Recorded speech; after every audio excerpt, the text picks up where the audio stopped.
Клиничка болница Штип и општината бараат решенија како да се санира подпорниот зид на болницата, кој минатата недела се урна и поклопи 2 паркирани возила.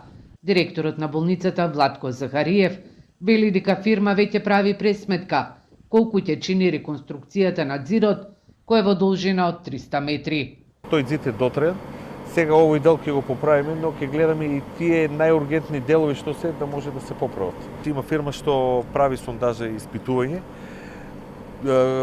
Кој дел би бил и кој би било најприфатливо решение. Значи колку можеме и финансиски ние сите, општината и болницата, колку би можеле ние максимум да даеме од нас.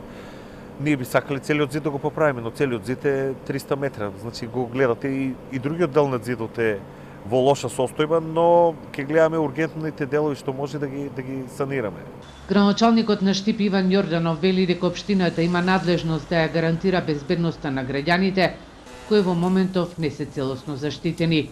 Тој најави дека општината ќе обезбеди средства за санација на зидот, но ова и можност за проширување на тесната улица која води до главниот влез на болницата. Подпорниот зид на болницата е граден во 50-тите години и со текот на годините почнува да станува небезбеден за сите учесници во сообраќајот кои поминуваат покрај него.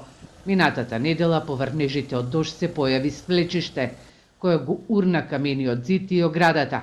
Материјална штета имаше на 2 возила, чии собственици тој ден имале прегледи и обврски во Штипската болница.